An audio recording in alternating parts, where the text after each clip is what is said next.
우리 다 같이 하나님의 말씀 출애굽기 27장 20절에서 21절 말씀 다 같이 보시도록 하겠습니다. 시작.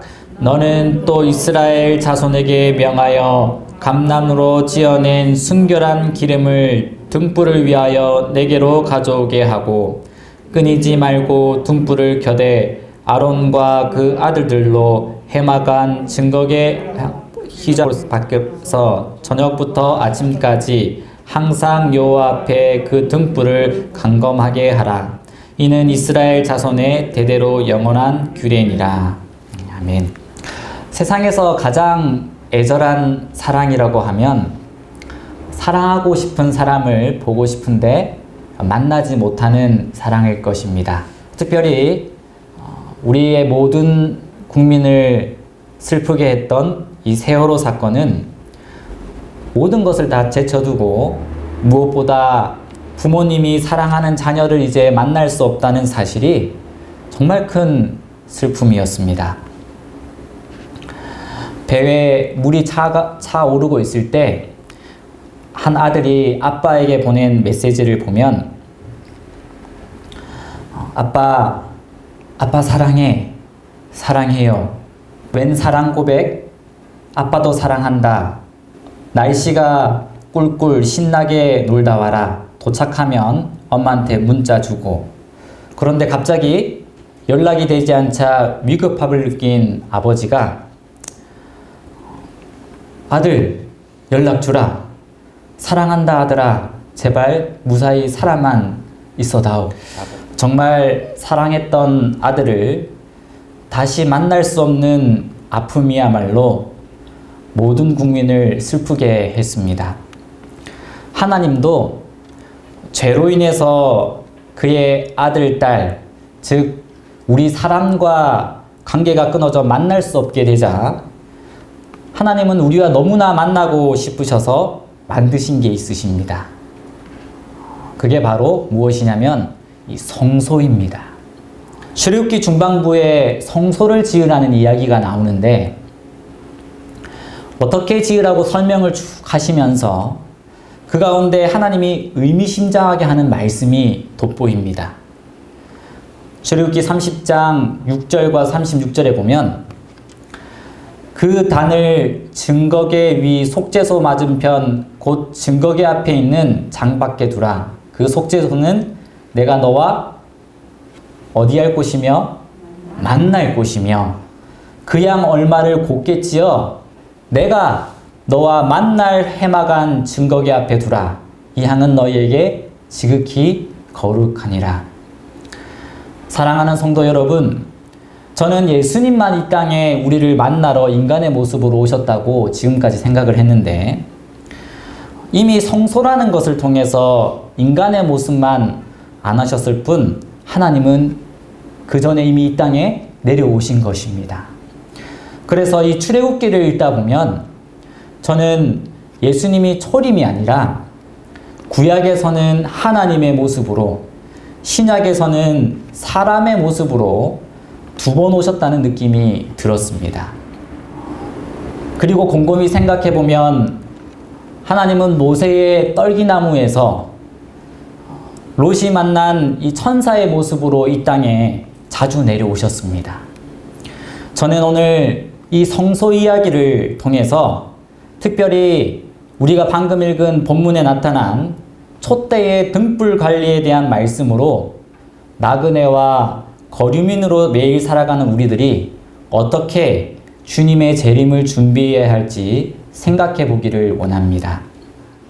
주님께서 이 시간에 우리에게 새로운 안목을 주셔서 출애굽기 27장 20절에서 21절에 나타난 등잔불과 등잔대의 중요한 의미를 통해서 정말 하늘을 기대하는 마음, 이 죽음을 두려워하지 않는 마음을 우리에게 주시기를 간절히 원합니다.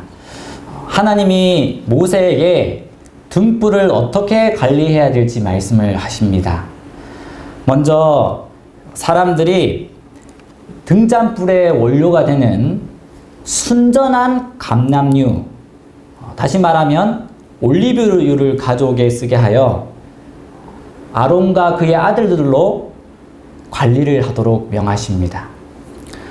그리고 지성소 들어가기 바로 전에 있는 성소 안에서 항상 이 등잔불을 켜놓고 감검, 즉 무슨 말이냐면 살피고 정리하라고 말씀하십니다. 그래서 우리는 이 성소 안에 있는 등잔대와 불을 어떻게 관리할 것을 이 본문을 통해서 배우게 됩니다. 이미 앞부분 출애굽기 25장에 보면 이 시간에 대해서 미리 정확하게 하나님은 말씀해 주셨습니다. 그림에 나와 있듯이 이 등잔대는 순금 한 달란트로 만들어졌습니다. 금 34kg으로 등잔대와 관련 기구들을 만들었습니다. 이 등잔 촛대가 무슨 모양을 닮았습니까? 이 나무 모양을 닮았습니다. 밑판은 뿌리 같고 중간은 가지와 줄기 같고 끝은 꽃 모양으로 7개의 등잔이 있습니다.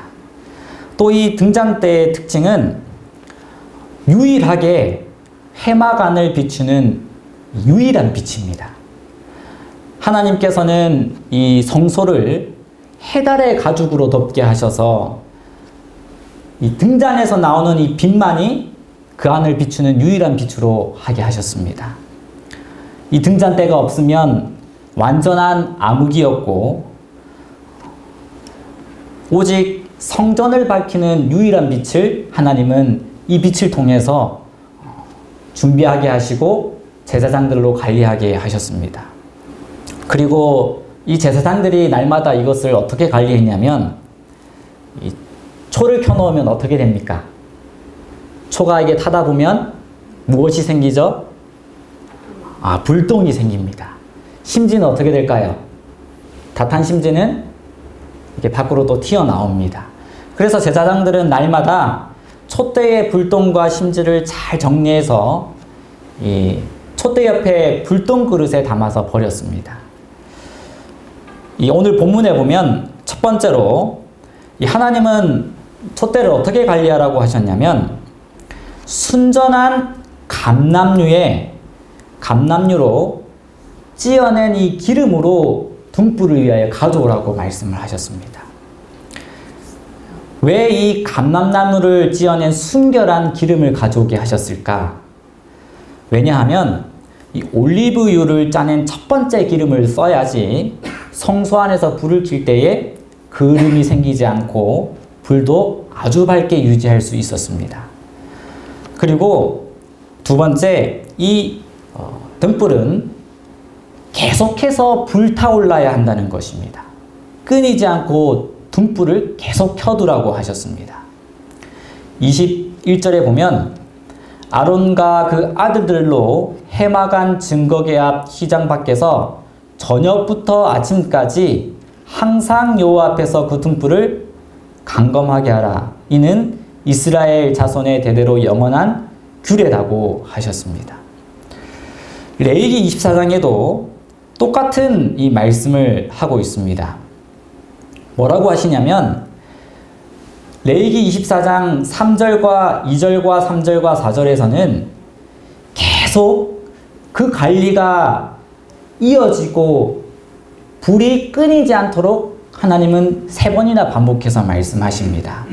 2절에 보면 이스라엘 자손에게 명하여 감람을 찌어낸 순결한 기름을 켜기 위하여 내게로 가져오게 하고 끊이지 말고 등잔불을 켤지며, 또 3절에 보면 아론은 해마간 증거궤 장 밖에서 저녁부터 아침까지 여호와 앞에 항상 등잔불을 정리할지니, 항상 등잔불을 켜라고 하십니다. 그래서 이 성전 안에 유일한 빛, 이 등잔불의 불은 이렇게 관리되었습니다. 이제 이 의미를 하나씩 살펴보고자 합니다. 이 성전 안에 이 밝혀진 이 유일한 빛은 무엇을 의미할까요? 빛, 진리의 빛을 의미합니다. 또 어떤 것을 의미할까요? 빛은 성경에 보면 어떤 분이 내가 빛이라고 하셨습니까? 예수님께서 내가 세상의 빛이라고 말씀을 하셨습니다. 그러므로 이 성전에 계속 빛을 밝혀두라는 것은 무슨 뜻이냐면 예수 그리스도를 생각하고 그분을 바라보고 그분을 집중하고 그분께 아뢰고 찬양하는 것이 항상 계속되어져야 하고 그것은 계속 관리되어져야 함을 말하고 있는 것입니다. 여러분 브레이 너드라는 사람을 아십니까? 이 책에 보면 젊은 선교사지만 저를 얼마나 부끄럽게 했는지 모릅니다. 조나단 에드워즈 일기를 한번 읽어보시기를 권해드립니다. 우리에게 큰 도전이 됩니다. 우리가 이렇게 신앙일기를 쓰지 않더라도 우리는 날마다 나를 점검해 보아야 합니다. 일기를 쓰지 못한다면 침대에서만이라도 바로 자지 말고 나의 심장이 교훈하는 대로 나는 오늘 얼마나 예수님을 드높였는가 우리는 나 자신을 점검해 보아야 합니다. 아침마다 내 정한 자리에서 내 익숙한 성경책을 펴고 내가 그분께 어떠한 경배와 찬양의 삶을 드렸는가 돌아봐야 합니다. 본문에서 아론과 그 아들 제사장들이 계속 그 등불을 관리해야 되지 않습니까? 저녁부터 아침까지. 성도 여러분들도 하나님은 모두 왕같은 제사장으로 부르셨습니다. 우리는 이 진리의 빛, 이 작은 나의 빛을 비추게 할 것이라고 결심하며 매일을 살아야 합니다. 우리는 나에게 주어진 이 빛을 잘 관리해야 하는 것입니다. 홍대가 덮어두지 않았나? 이 빛이 날 드러내도록 순결하게 잘 관리를 했는가? 나에게 질문할 수 있습니다.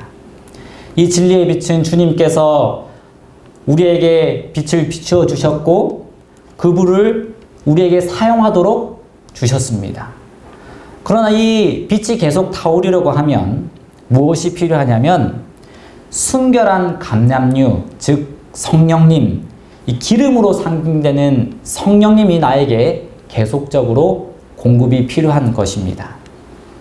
그래서 성령님은 우리에게 이 순결한 감람류를 계속 흘러보내고 계십니다. 그러므로 사랑하는 성도 여러분, 우리는 이 사실을 믿고 나를 향하여 성령 하나님의 그 크신 은혜를 부어주신 그 하나님을 의지하는 우리 저와 성도님이 되시기를 바랍니다. 성령께서 계속 감람류를 흘러보내주시는데 우리는 그것을 관리하기만 하면 됩니다. 어떻게 관리합니까? 더러운 것을 이 불똥을 제거하고 또 다탄 심지를 이렇게 잘라내는 것입니다. 제사장이 관리를 할 때에 이 감람류를 찧어다가 불을 관리하기 위해서 나무를 하고 오거나 이 감람류 열매를 관리하고 그렇게 하지 않았습니다. 이것은 제사장이 성소 안에 있을 때 밖에서 공급되는 것이었습니다. 마찬가지로 왕같은 우리 제사장들은 성령께서 나에게 계속 흘려보내시는 이 영적 감람류를 힘입어서 계속 우리 자신을 관리해서 불이 타오르게 해야 되는 것입니다. 하나님은 불가능한 것을 결코 우리에게 요구하시지 않습니다. 성령님이 나에게 계속 순결한 감람류를 공급해 주시는데 너는 계속 타오를 수 있어라고 오늘 우리에게 말씀하시는 겁니다. 다만 문제가 나에게 있을 때 제사장이 그렇게 한 것처럼 심지를 잘라내는 것입니다. 다탄 심지, 죄를 끊어내고 이 불똥과 함께 다 긁어서 버려야 하는 것입니다. 나의 죄의 잔재들, 거짓된 생각들을 다 긁어서 버릴 때에 우리는 깨끗하게, 밝게, 순결한 그 빛을 빛나게 할 수 있는 것입니다. 우리 성도님 그렇게 되기를 원하시지 않습니까? 네. 성령님이 특별히 이때에 우리가 그러한 삶을 살기를 간절히 소원하십니다. 제사장이 아침부터 저녁까지 와서 그 작은 성소에서 등잔대에 있는 심지를 잘라내고 더러운 것을 거두어내는 일은 결코 어려운 일이 아니었습니다. 자신을 잘 깨끗하게 관리하는 것, 이것은 누구나 관리할 수 있는 일입니다. 사랑하는 성도 여러분, 우리의 심령을 정결하게 하여서 하나님의 진리의 빛이 활활 타오르게 하는 재림 성도가 되시기를 간절히 기도합니다. 우리의 영혼은 마치 정원과 같습니다. 주님이 여기에 아름다운 장미꽃도 심어주셨고, 요즘에 어떤 곳이 많이 이렇게 피어 있습니까? 길거리에 가면 홍가시 나무가 아주 새빨갛게 이쁘게 피어 있습니다. 이렇게 하나님은 생명나무의 기운을 불어 넣어 주시는데, 가만히 보십시오. 나무 심고 아름다운 묘목이 많지만 이 그림에 관리를 안 해도 저절로 되는 게 있을까요, 없을까요? 네. 잡초가 자라기 때문에 계속 관리해 주어야 합니다. 제초제를 뿌려주던가 계속 파내던가 솎아내줘야 합니다. 안 그러면 그 좋은 기운을 다 빼앗아 갑니다. 농부를 한번 생각해 보십시오. 떼양볕 아래서 왜 계속 그 잡초를 뽑아냅니까? 그것은 내가 키우는 애들이, 곡식들이 기운을 뺏기지 말도록 하기 위함이 아닙니까? 잡초를 뽑아보니까 이 잡초는 그 뿌리가 얼마나 또 깊은지 모릅니다. 그 주위의 영양분을 다 뺏어 갑니다. 그러므로 영혼의 잡초를 솎아내듯 나에게도 다탄 심지, 불똥 이런 죄들을 잘 관리하여서 성령께서 끊임없이 영혼의 감람류를 나에게 흘러내려 주실 수 있도록 우리는 우리의 마음을 밝게 순결하게 비추어야 하는 것입니다. 이 일을 잘 감당하시는 저와 성도님이 되시기를 간절히 바랍니다. 우리 한번 다 같이 읽어보도록 하겠습니다. 만일, 시작. 만일 우리가 계속 하나님을 의지하기만 하면 그분이 정해놓으신 시간이 되면 모든 일이 형통하게 될 것이다. 영혼의 관리가 잘 돼 있고 등잔의 불만 끊이지 않고 피어 있는 것처럼, 만일 우리가 계속 하나님 의지하기만 하면 하나님이 정해놓으신 시간에 이루실 것입니다. 이 사실을 믿으십니까? 네. 나 자신을 관리하고 가정을 관리하고 교회 성도들을 보살피어서 제가 틈타지 못하도록, 제가 모양이라도 틈타지 못하도록 유혹에 김이 맞아 있을 때 다 끊어내는 우리 하나님의 제사장들이 되시기를 간절히 소원합니다. 천명교 선교사 시절에 매일마다 1시간씩 하는 일이 있었습니다. 그게 무엇이었냐면 노작 시간이었습니다. 노작 시간에는 특별히 무엇을 하냐면 이 잔디밭에 가서 매일마다 자라는 이 잡초를 이렇게 뽑아냅니다. 처음에는 잡초를 뽑아내면서 운동하려고 시키나, 잡초가 많아서 이 일을 우리한테 선교사라고 온 우리 선교사를 시키나, 이렇게 생각을 하면서 잡초를 뽑았습니다. 잡초를 뽑아도 끊임없이 자라고 어딜 가나 어느 곳에나 널리 잡초가 피어 있었습니다. 그런데 어느 날 매일마다 이 잡초를 뽑는데 어떤 생각이 들었냐면, 나의 죄가 이 잡초와 같다는 생각이 들었습니다. 얼마나 땅속 깊숙이 박혀 있는지 이 잡초를 뽑을 때 위에만 잡아떼면 뿌리까지 뽑히지 않습니다. 그 주위의 흙을 좀 더 판 다음 꽉 잡은 다음에 천천히 당겨야 합니다. 그러면 땅 깊숙하게 박혀 있는 뿌리까지 뽑혀야 그 잡초가 그 자란 곳에서 다시 자라나지 않습니다. 저는 그 잡초를 매일 뽑으면서 매일마다 내 마음속에 자라나는 이 죄들을 생각했습니다. 나도 어떻게 해야 하니까? 나도 매일 내 마음속에 자라나는 이 죄의 잡초를 뽑아야겠구나. 이 일을 하나님이 이 일을 가르쳐주기 위해서 이 선교사들에게 이 일을 허락하셨구나라는 생각이 들었습니다. 하나님은 우리를 마침내 하늘로 데려가셔서 태양도 없고 별도 없고 달도 없는 그런 곳에서, 달도 필요 없는 곳에서 어린 양 대신 예수님께서 우리의 빛이 되셔서 나를 환하게 비추어 주실 것입니다. 이 땅에서 순전한 감람류 성령 하나님을 통해서 끊이지 않고 저녁부터 아침까지 항상 밝혀 있는 빛으로 살아가는 우리 저와 성도님이 되시기를 바라면서 오늘 말씀을 마치도록 하겠습니다.